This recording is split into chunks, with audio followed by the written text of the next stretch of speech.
The tournament arc's truly a wonder of battle shonen. I'd say that probably some of the best moments in battle shonen were born out of these arcs. You know, arcs that feature a lot of gripping combat and even more emotional backstories that get unraveled in the course of a battle. Tournament arcs also provide a good way for the writers to showcase various powers and capabilities of some out-of-focus characters. These are the arcs when dream matches happen. These are the arcs where you suddenly find out how badass that side character can really be. Enough of that though, I'm getting really excited to start counting down my top 10 favorite tournament arc battles in shonen anime. But before anything else, I've noticed that a lot of the people watching my videos aren't subscribed yet. Now that's why I'd like to encourage you to hit that subscribe button to help the channel out and boost its standings on the YouTube algorithm so we can grow this community together. Now let's get started. We start off with Yuno versus Real.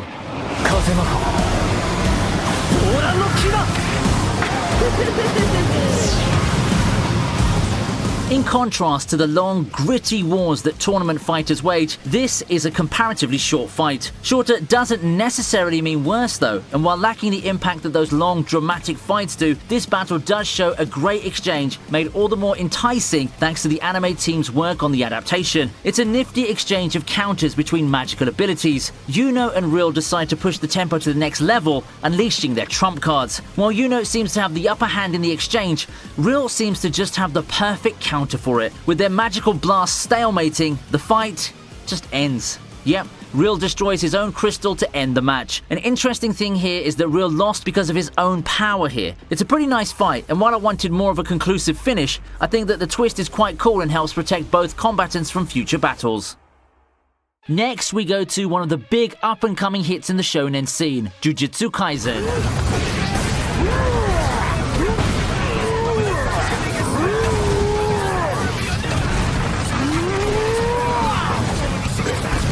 Jujutsu Kaisen has been getting a lot of traction due to the sheer impact of the rule of cool. I mean, come on, with so many flashy battles and Mappa's amazing art and animation team all over it, I wasn't surprised to see Jujutsu Kaisen be so well received. I'm also not surprised that we're getting a fight from the series as a representative when I decided to make a top tournaments fights list. Our rep this time is Panda versus Mechamaru. When I first read the scene in the manga, I had some really high expectations, but those were just blown away when I saw how amazing the fight looks in anime format. For first-time watchers, I felt that this could seem a little bit weird actually. I mean, only in Tekken would a panda fighting a mechanical woodman thing make sense. However, all those worries would be flushed away the moment you see how impactful the attacks on the tempo swings in the fight became in animated format, largely thanks to Mappa magic. For those not watching Jujutsu Kaisen, this could serve as a benchmark of what you can expect out of this series, and you are missing out by not watching it.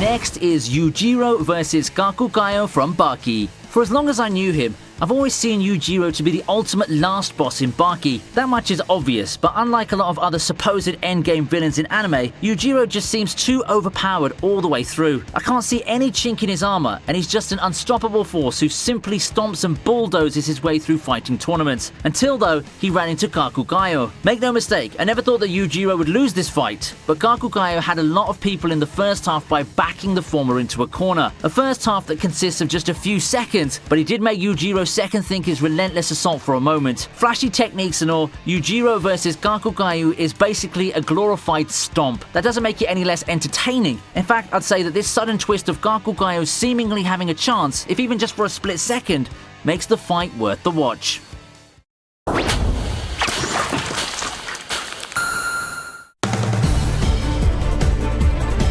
Up next, we have an entry from Pokémon. That's right. Did you know that once upon a time, Pokémon transcended its identity as the morning kid show that everyone knows and turned full shonen? There's a reason why the Carlos saga had been touted as one of the best in the show's storied run, a far cry from the highly criticized Unova arc. People also remember it for being the closest Ash has been to a championship before finally winning it a couple of years back. Along the way, we got treated to a lot of crazy fights, mostly involving Greninja's anime exclusive form, and the most memorable of them for me was the fight against Mega Sceptile. I haven't been this excited for a Pokemon fight in a while, and the battle between the two Pokemon lived up to the billing. Even with the type disadvantage, you have Ash and Greninja pulling through in a climactic battle with quality that people typically don't know the Pokemon anime for. Overall, I think that if there's a fight to convince anyone to check out some Pokemon anime episodes for, this would definitely be one of them.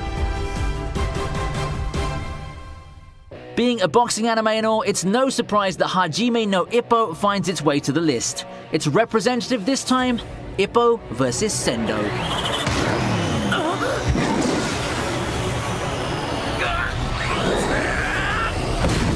Great rivalry starts somewhere, and for those who love the rivalry between Ippo and Sendo, you can see the root start somewhere in the Rookie King tournament. There's a lot of anticipation entering the fight, as we just saw Ippo deal with some clouds in his mind entering the fight. Perhaps the psychological disadvantage would prove to be his undoing. Not that it seemed to affect the outcome of the fight when all said and done though. And after the two go at each other in a grueling war, Ippo manages to land decisive blow after another, resulting in the match ending with a shocking twist. It gave us one of the most iconic visuals in early Hajime no Ippo, with the unconscious Sendo down but not completely out of it. He looked extremely strong in defeat, and I think the fight just further proves how much of a badass he is. I probably don't need to tell you this anymore, but this fight would soon lead to a second round down the line. Their duel in the Lollapalooza arc ended up being one of my favorite fights in the series.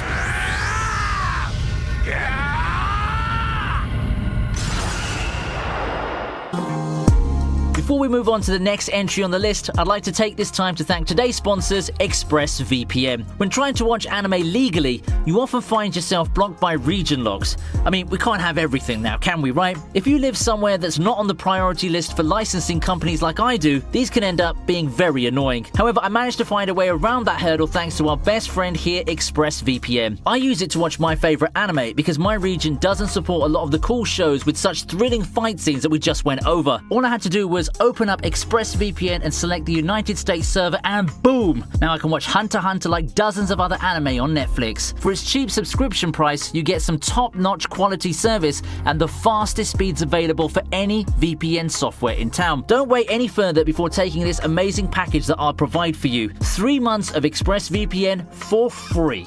That's right, for free. All you have to do is visit the link expressvpn.com/ViniiTube or click the link in the description box below. Now, back to the show.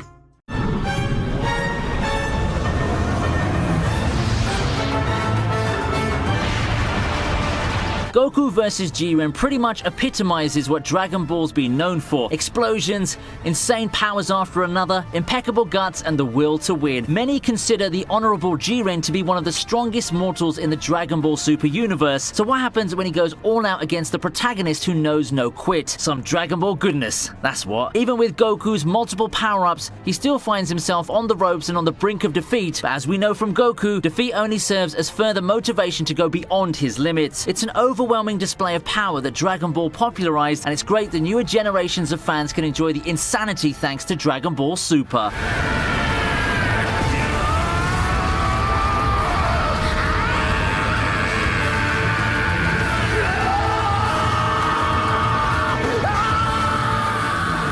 In fourth place is a plucky hero versus an overwhelming force fight in Gon vs Hisoka.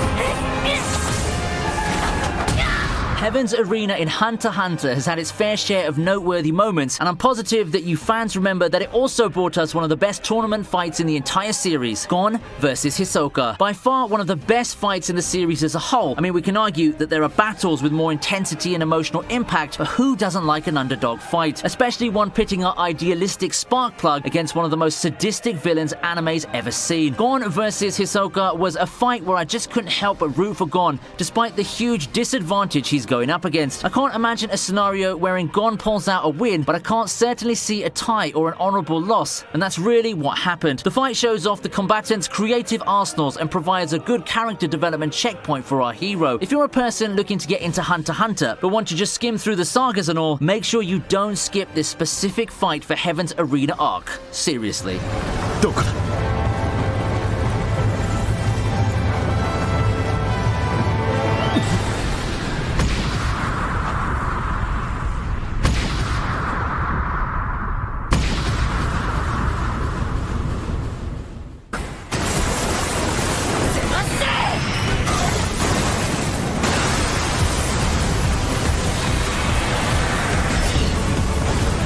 ask me who Deku's biggest rival in the series is, I'll answer Bakugo without hesitation. Nonetheless, Todoroki also makes one good secondary rival, a calm and melancholic foil to the boisterous Bakugo. I could talk about the fight, but I want to highlight the character development in this fight more. This fight is the highlight for Todoroki's character arc early on, and despite the fight being awesome and all with its twists and turns, I still find it secondary. Even in defeat, Deku has managed to grab the greatest victory of them all, saving Todoroki and allowing him to start accepting the potential that he shunned for so long. This is a fight that just keeps getting better and better the more you watch it. Perhaps the anime team blowing a season's worth of budget on a fight has something to do with it, adding to the context and the character stakes in this fight. Talk about an about face in the narrative too. My first time watching, I expected Deku to win and move on to settle things with Bakugo, but looks like we got denied that match. Nonetheless, when it's all said and done, I did like the direction the story went to.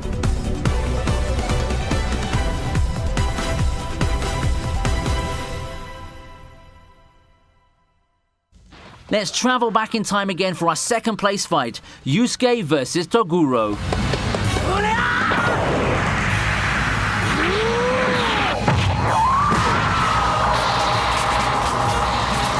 How can we have a top tournament fight list without talking about probably the most remembered tournament arc in anime history, the Dark Tournament arc from Yu Yu Hakusho? I even dare say that it's the magic of the Dark Tournament arc that paved the way for the newer generations of anime and their own spins on tournament arcs. Of course, the trademark fight of the arc is the emotional slugfest between Yusuke and Toguro. In terms of the art, I don't think that this fight holds up that much to the best of modern anime, but the emotion is still there. It's still an exciting fight through and through, and as Yusuke tries to dig deep into his bag of tricks, he keeps getting rammed into a brick wall of power that is Toguro and his ever-increasing percentages. I know it's not marketed as an underdog fight as much as some of its kin, but this fight, I can say, is despair personified for any shonen hero. In terms of suspense, this fight has to be up there. You know that Yusuke has to win somehow, but with each passing moment, I just grew more and more unsure of how our hero would pull it off. Seriously, how are you going to put a stop to the personification of the "this is not even my final form" meme?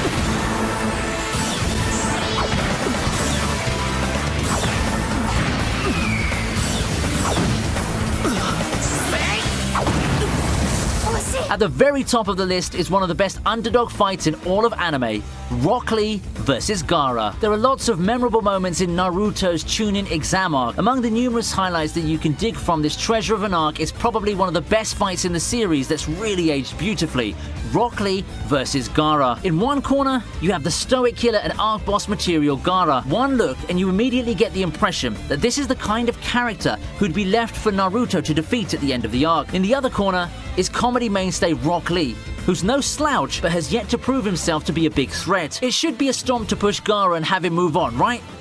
No. Rock Lee more than puts up a fight, pushing Gaara to the defensive and overwhelming him. It's not even the standard jobber 5 seconds of offense before getting destroyed. Rock Lee simply spends a lot of the fight outright pummeling and destroying Gaara. Of course, given character hierarchy, that effort doesn't stick, and Gaara stands tall at the end, but you can't deny that the story did a great job of making it seem that Lee had a legitimate chance. The mystique of Gaara being that scary, unbeatable force was gone, and the deed was done by Rock Lee of all people in a super badass showing that makes this my number one pick for best tournament fight in anime.